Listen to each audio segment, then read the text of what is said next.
ओम शांति। ओम शांति। ओम शांति। ओम शांति। ओम शांति। ओम शांति। आज तारीख हो गई 16/12/2024। प्रातः मुरली ओम शांति। बाप दादा मधुबन। कहाँ बैठे हैं? मधुबन में बाप दादा के सम्मुख।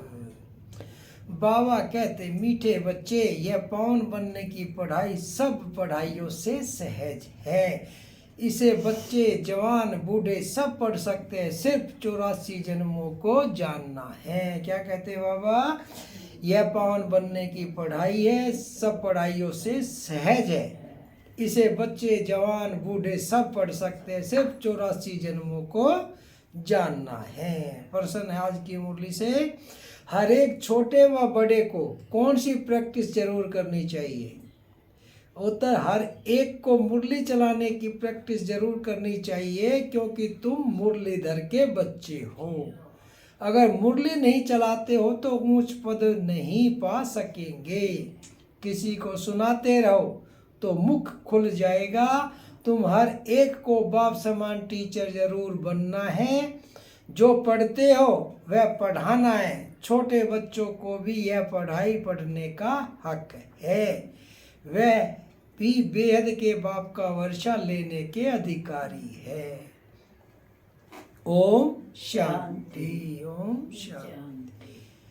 मैं आत्मा बिंदु रूप ज्योति स्वरूप, मैं आत्मा शांति धाम की रहने वाली हूँ। मैं आत्मा शांति धाम का बच्चा हूँ। शांति मेरा स्वधर्म है। बाबा कहते मीठे बच्चे, अब घर वापस जाना है। ओम शांति। अभी आती है शिव बाबा की जयंती, उस पर कैसे समझाना चाहिए? बाप ने तुमको समझाया है, वैसे तुमको फिर औरों को समझाना है। ऐसे तो नहीं, बाबा जैसे तुमको पढ़ाता है वैसे बाबा को ही सबको पढ़ाना है। शिव बाबा ने तुमको पढ़ाया है, जानते हो, इस शरीर द्वारा पढ़ाया है। किस शरीर द्वारा? ब्रह्मा बाबा के शरीर द्वारा पढ़ाया है। बरोबर हम शिव बाबा की जयंती मनाते हैं, हम नाम भी शिव का लेते हैं। वह तो है ही निराकार, उनको शिव कहा जाता है। वो लोग कहते हैं शिव तो जन्म मरण रहित है, उनकी फिर जयंती कैसे होगी? यह तो तुम जानते हो कैसे नंबरवार मनाने आते हैं। मनाते ही रहेंगे तो उन्हों को समझाना पड़े। बाप आकर इस तन का आधार लेते हैं। मुख तो जरूर चाहिए, इसलिए गौमुख की ही महिमा है। बगैर मुख के क्या कैसे बताएंगे? तो इसलिए मुख तो जरूर चाहिए, इसलिए ही गौमुख की महिमा है। यह राज सारा पेचीला है, शिव बाबा के ऑक्यूपेशन को समझना है। हमारा बेहद का बाप आया हुआ है, उनसे ही हमको बेहद का वर्षा मिलता है। केवल बेहद का वर्षा कौन देते हैं? एक परमपिता परमात्मा शिव, जो हमारा बाप टीचर सदगुरु है। हमारा बेहद का बाप आया हुआ, उनसे ही हमको बेहद का वर्षा मिलता है। बरोबर भारत को बेहद का वर्षा था और किसको होता नहीं। भारत को ही सचखंड कहा जाता है और बाप को भी टुथ कहा जाता है। तो यह बातें समझानी पड़ती है। फिर कोई को जल्दी समझ में नहीं आता है, कोई झट समझ जाते हैं। यह योग और एजुकेशन पढ़ाई दोनों खिसकने वाली चीजें है। उसमें भी योग जास्ती खिसकता है। नॉलेज तो बुद्धि में रहती ही है, बाकी याद ही घड़ी घड़ी भूलते हैं। नॉलेज तो तुम्हारी बुद्धि में है ही कि हम कैसे 84 जन्म लेते हैं। कैसे लेते हैं? सतयुग में 8 जन्म, त्रेता में 12, 42 जन्म, इस और पुरुषोत्तम संगम युग पर 1 जन्म। इस तरह 84 जन्म आप ही लेते हो। ये नॉलेज बुद्धि में है। जिनको यह नॉलेज है वही बुद्धि से समझ सकते हैं कि जो पहले पहले नंबर में आते हैं वही 84 जन्म लेंगे। पहले ऊंच से ऊंच लक्ष्मी नारायण को कहेंगे, नर से नारायण बनने की कथा भी नामी गिरामी है। पूर्णमासी पर बहुत जगह सत्यनारायण की कथा चलती है।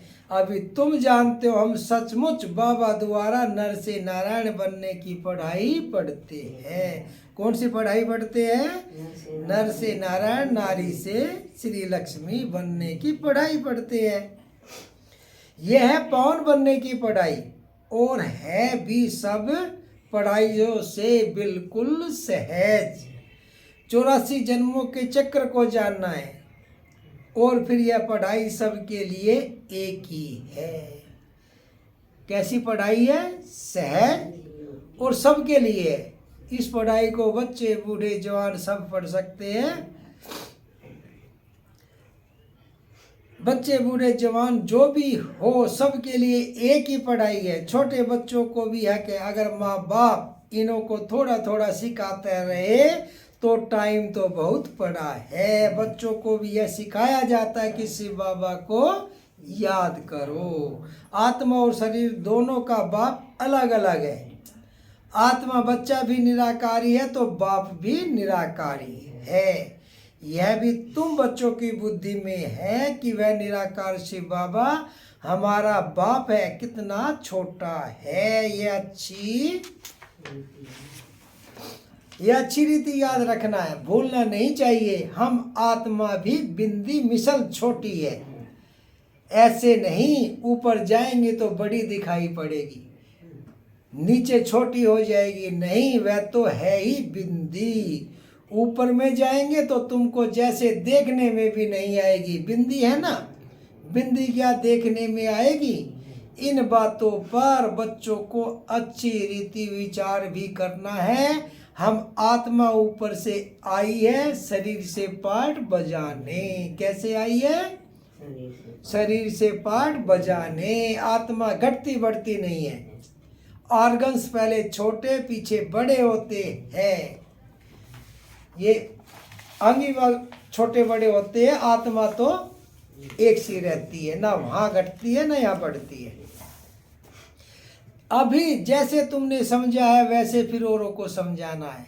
यह तो जरूर है नंबरवार, जो जितना पढ़ा है उतना ही पढ़ाते हैं। सबको टीचर भी जरूर बनना है सिखाने लिए। बाप में तो नॉलेज है, वह इतनी छोटी सी परमात्मा है, सदैव परम धाम में रहते हैं। यहाँ एक ही बार संगम पर आते हैं। कब आते हैं बाबा? संगम पर। पूरे कल्प में एक ही बार आते हैं। बाप को पुकारते भी तब है जब बहुत दुखी होते हैं। कहते आकर हमको सुखी बनाओ। बच्चे अब जानते, हम पुकारते रहते हैं बाबा आकर हमको पतित दुनिया से नई सतयुगी पावन दुनिया में ले चलो, अथवा वहां जाने का रास्ता बताओ। वह भी जब खुद आवे तब तो रास्ता बतावे। वह आएंगे तब जब दुनिया को बदलना होगा। यह बड़ी सिंपल बातें है, नोट करना है। बाबा ने आज यह समझाया है, हम भी ऐसे समझाते हैं। ऐसी प्रैक्टिस करते करते मुख खुल जाएगा। तुम मुरलीधर के बच्चे हो, तुम्हें मुरलीधर जरूर बनना है। किसके बच्चे हैं? मुरलीधर के। और कहता कि मुरलीधर जरूर बनना है। जब औरों का कल्याण करेंगे तब तो नई दुनिया में ऊंच पद पाएंगे। वह पढ़ाई तो यहाँ के लिए, यह है भविष्य नई दुनिया के लिए। यहाँ जो पढ़ते हैं यहाँ यही कमाई करते हैं और इससे नई दुनिया के कमाई करते हैं। भविष्य नई दुनिया के लिए वहां तो सदैव सुख ही सुख है। वहां 5 विकार तंग करने वाले होते ही नहीं। यहाँ रावण राज्य अर्थात पराये राज्य में हम हैं। तुम ही पहले अपने राज्य में थे। तुम कहेंगे नई दुनिया, फिर भारत को ही पुरानी दुनिया कहा जाता है। गायन भी है नई दुनिया भारत। ऐसे नहीं कहेंगे कि नई दुनिया है इस्लामी बौद्धि। ऐसे नहीं कहेंगे कि नई दुनिया है इस्लामी बौद्धि। नहीं, अभी तुम्हारी बुद्धि में है। बाप आकर हम बच्चों को जगाते हैं। क्या करते हैं बाबा आके? हम बच्चों को जगाते हैं। ड्रामा में पार्ट ही उनका ऐसा है, भारत को ही आकर स्वर्ग बनाते हैं। परमपिता परमात्मा केवल भारत में ही आते हैं और किसी देश में नहीं आते हैं। भारत में ही, भारत को ही आकर स्वर्ग बनाते हैं। भारत ही पहला देश है। भारत पहले देश को ही स्वर्ग कहा जाता है। भारत की आयु भी लिमिटेड है। लाखों वर्ष कहना यह तो अनलिमिटेड हो जाता है। भारत की आयु भी लिमिटेड, लाखों वर्ष कहना यह तो अनलिमिटेड हो जाता है। लाखों वर्ष की कोई बात स्मृति में आ ही न सके। नया भारत था, अब पुराना भारत ही कहेंगे। पहले नया था, अब पुराना भारत कहेंगे। भारत ही नई दुनिया होगी, फिर से भी भारत नई दुनिया होगी, क्योंकि परमात्मा आके ही सृष्टि को चेंज करते हैं। भारत में ही आते तो भारत ही नई दुनिया होगी। तुम जानते हो हम अभी नई दुनिया के मालिक बन रहे हैं। बाप ने राय बताई है, मुझे याद करो तो तुम्हारी आत्मा नई प्योर बन जाएगी, फिर शरीर भी नया मिलेगा। क्या कहते हैं बाबा? अगर मुझे याद करोगे तो यह शरीर भी नया मिलेगा और आत्मा भी प्योर बनेगी और शरीर भी नया मिलेगा। आत्मा और शरीर दोनों सतो प्रधान बनते हैं। तुमको राज्य मिलता ही है सुख के लिए। यह भी ड्रामा अनादि बना हुआ है। नई दुनिया में सुख और शांति है। क्या है नई दुनिया में? सुख और शांति है। वहाँ कोई तूफान आदि नहीं होते। बेहद की शांति में सब शांत हो जाते हैं। यहाँ है अशांति, ओ तो सब अशांत है। यहाँ है अशांति तो सब अशांत है। सतयुग में सब शांत होते हैं। वंडरफुल बातें है ना। यह अनादि बना बनाया खेल है। कैसा है ये? अनादि बना बनाया खेल है। कहावत भी है ना, अब कुछ बननी नहीं। यह है बेहद की बातें, वह है हद की। हद की बैरिस्ट्री इंजीनियरिंग आदि पढ़ते हैं। अभी तुम्हारी बुद्धि में बेहद की नॉलेज है। एक ही बार बाप आकर बेहद ड्रामा का राज समझाते हैं। आगे तो यह नाम भी नहीं सुना था कि बेहद का ड्रामा कैसे चलता है। सुना था कभी ऐसा कि यह बेहद का ड्रामा है? अभी समझते हो। सतयुग त्रेता जरूर वह पास्ट हो गया। अभी समझते हो सतयुग त्रेता वह पास्ट हो गया। उसमें इनका राज्य था। त्रेता में राम राज्य था। फिर पीछे फिर और धर्म आए। इस्लामी, बौद्धी, क्रिश्चियन सब धर्मों का पूरा मालूम है। यह सब 2500 वर्ष के अंदर आए हैं। उसमें 1250 वर्ष कलयुग है। चार ही मुख्य धर्म है, सतयुग, त्रेता, द्वापर और कलयुग। सब हिसाब है ना। ऐसे तो नहीं सृष्टि की आयु ही 2500 वर्ष है, नहीं। अच्छा फिर और कौन था? विचार किया जाता है। इन्हों के आगे बरोबर देवी देवता वह भी थे तो मनुष्य ही। ये लक्ष्मी नारायण भी तो मनुष्य ही है। जिनको देवी देवता कहते हैं वे सारे मनुष्य ही थे, परंतु देवी गुणों वाले थे। क्या अंतर है? आज का मनुष्य आसुरी गुणों वाला और देवता देवी गुणों वाले थे। सूर्यवंशी, चंद्रवंशी 2500 वर्ष में, बाकी आधा में वह सब थे। इससे जास्ती का तो कोई हिसाब किताब निकाल न सके। फुल, पौना, आधा, चौथा, 4 हिस्सा है। कायदे से टुकड़ा टुकड़ा करेंगे ना। आधा में तो यह है, कहते भी है सतयुग में सूर्यवंशी राज्य त्रेता में चंद्रवंशी राम राज्य, यह तुम सिद्ध कर बतलाते हो। तो जरूर सबसे बड़ी आयु उनकी होगी जो पहले पहले सतयुग में आते हैं। किन की आयु बड़ी होगी? जो पहले पहले सतयुग में आते हैं। कल्प ही 5000 वर्ष का है, यह सृष्टि चक्र ही केवल 5000 वर्ष का है। वो लोग 84 लाख योनिया कह देते हैं, तो कल्प की आयु भी लाखों वर्ष कह देते हैं। कोई माने भी नहीं, इतनी बड़ी दुनिया हो भी न सके। तो बाप बैठ समझाते हैं, वह सब है अज्ञान और यह है ज्ञान।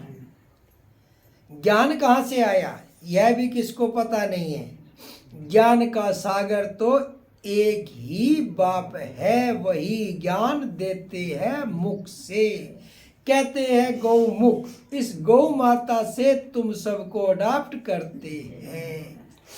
ब्रह्मा बाबा को क्या कहा है? माता, गौ माता, क्योंकि इसके द्वारा ही हम बच्चे बनते हैं। परमात्मा डायरेक्ट नहीं बनाते, ब्रह्मा द्वारा बनाते हैं, ब्रह्मा मुख वंशावली।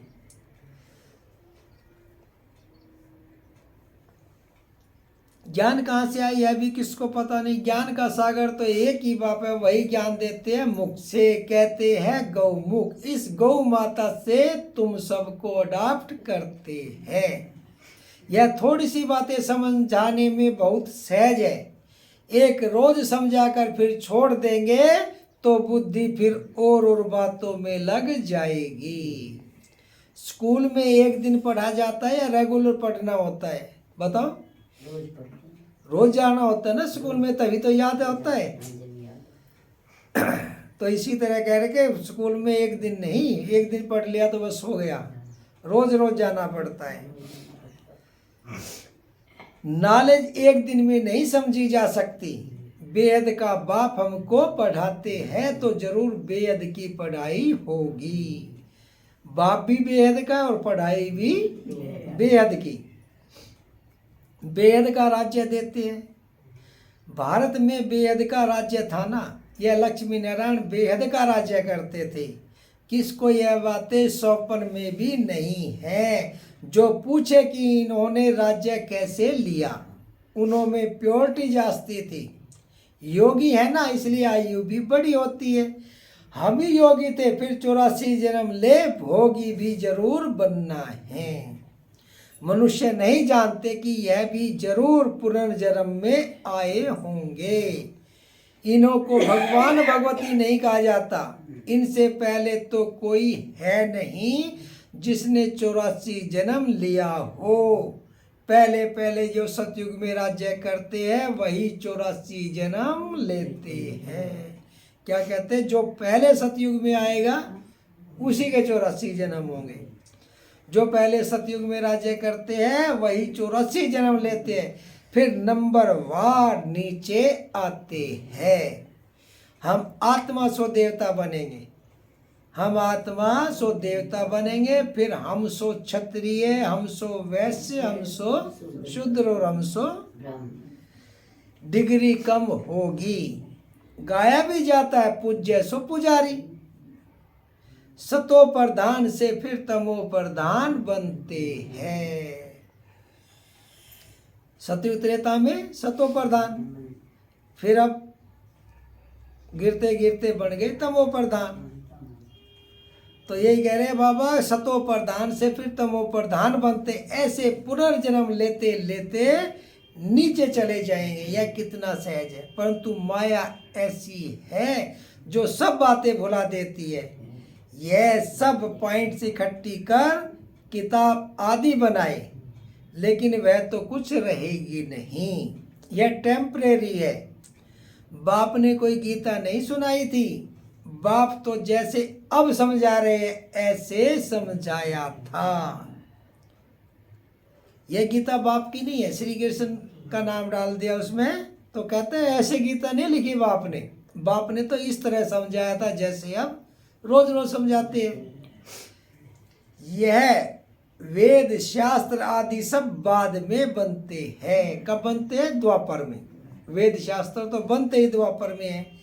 यह सब होल लाट जो है विनाश होगा तो यह सब जल जाएंगे। सतयुग त्रेता में कोई पुस्तक होता नहीं।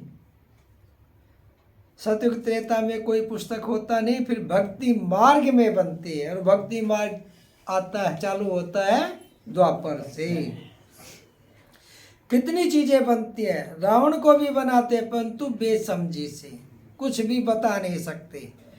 बाप समझाते हैं, ये हर वर्ष बनाते हैं और जलाते हैं। जरूर यह बड़ा दुश्मन है।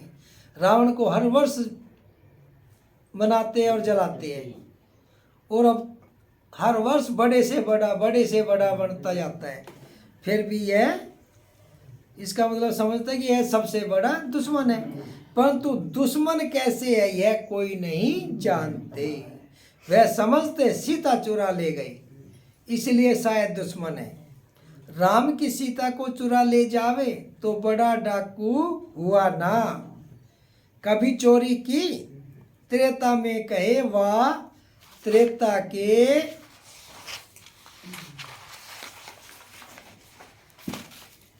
या त्रेता के अंत में इन बातों पर विचार किया जाता है। कभी चोरी होनी चाहिए। कौन से राम की सीता चोरी हुई? राम सीता की भी राजधानी चली है क्या? एक ही राम सीता चले आए हैं क्या? यह तो शास्त्रों में जैसे एक कहानी लिखी हुई है। विचार किया जाता है कौन सी सीता? 12 नंबर होते हैं ना राम सीता। त्रेता में 12 जन्म। तो वही कह रहे कि बाबा कि कौन सी सीता चुराई, कौन से नंबर की सीता चुराई? तो कौन सी सीता को चुराया? जरूर पिछाड़ी का होगा। यह जो कहते हैं राम की सीता चुराई गई, अब राम के राज्य में सारा समय एक का ही राज्य तो नहीं होगा, क्योंकि 12 जन्म में तो 12 डिनेस्टी हुई। एक का तो राज्य नहीं हो, जरूर डिनेस्टी होगी। तो कौन से नंबर की सीता चुराई? यह सब बहुत समझने की बातें हैं। तुम बच्चे बड़ी शीतलता से किसी को भी यह सब राज समझा सकते हो। बाप समझाते हैं भक्ति मार्ग में मनुष्य कितना धक्का खाते खाते दुखी हो गए हैं। जब अति दुखी होते हैं तब रड़ियां मारते हैं, बाबा इस दुख से छुड़ाओ। जब दुखी होते तो फिर क्या कहते हैं? बाबा अब तो इसको ले चलो अपने पास, इस शरीर से छुड़ाओ। रावण तो कोई चीज नहीं है ना। अगर है तो अपने राजा को फिर हर वर्ष मारते क्यों है? रावण की जरूरी स्त्री भी होगी। मंदोदरी का बुत बनाकर जलाए, ऐसा कभी देखा है? रावण की स्त्री को कौन दिखाते हैं? मंदोदरी को दिखाते हैं रावण की स्त्री। तो मंदोदरी का बुत बनाकर जलाए, ऐसा कभी देखा नहीं है। रावण को ही जलाते हैं, उसकी पत्नी को तो नहीं जलाते। तो बाप बैठ समझाते ये है ही झूठी माया, झूठी काया, झूठा सब संसार। अभी तुम झूठे मनुष्य से सच्चे देवता बनने बैठे हो। फर्क तो हुआ ना। वहां तो सदैव सच बोलेंगे, वह है सचखंड और यह है झूठ खंड। तो झूठ ही बोलते रहते हैं। अच्छा, मीठे मीठे सिखिला दे बच्चों प्रति माता पिता बाप दादा का याद प्यार और गुड मॉर्निंग। रूहानी बाप की रूहानी बच्चों को हम रूहानी बच्चों की रूहानी माता पिता बाप दादा को याद प्यार गुड मॉर्निंग और नमस्ते नमस्ते। सदा रहो हंसते, बनो फरिश्ते, चलो परम धाम के रास्ते। धारणा के लिए मुख्य सार पहला, ज्ञान सागर बाप जो रोज बेहद की पढ़ाई पढ़ाते हैं, उस पर विचार सागर मंथन करना है। वह जो पढ़ा है वह दूसरों को भी जरूर पढ़ाना है। दूसरा, यह बेहद का ड्रामा कैसे चल रहा है, यह अनादि बना बनाया वंडरफुल ड्रामा है। इस राज को अच्छी रीति समझकर फिर समझाना है। वरदान, पवित्रता की श्रेष्ठ धारणा द्वारा एक धर्म के संस्कार वाले समर्थ सम्राट भव। पवित्रता की श्रेष्ठ धारणा द्वारा एक धर्म के संस्कार वाले समर्थ सम्राट भव। आपके साम्राज्य का धर्म अर्थात धारणा है पवित्रता। एक धर्म अर्थात एक धारणा, सौपन व संकल्प मात्र भी अपवित्रता अर्थात दूसरा धर्म न हो। क्योंकि जहाँ पवित्रता है वहाँ अपवित्रता अर्थात व्यर्थ व विकल्प का नाम निशान नहीं होगा। ऐसे संपूर्ण पवित्रता के संस्कार भरने वाले ही समर्थ सम्राट है। अभी के श्रेष्ठ संस्कारों के आधार से भविष्य संसार बनता है। अभी के संस्कार भविष्य संस्कार का फाउंडेशन है। स्लोगन, विजयी रत्न वही बनते हैं जिनकी सच्ची प्रीत एक परमात्मा से है। ओम शांति। ओम शांति।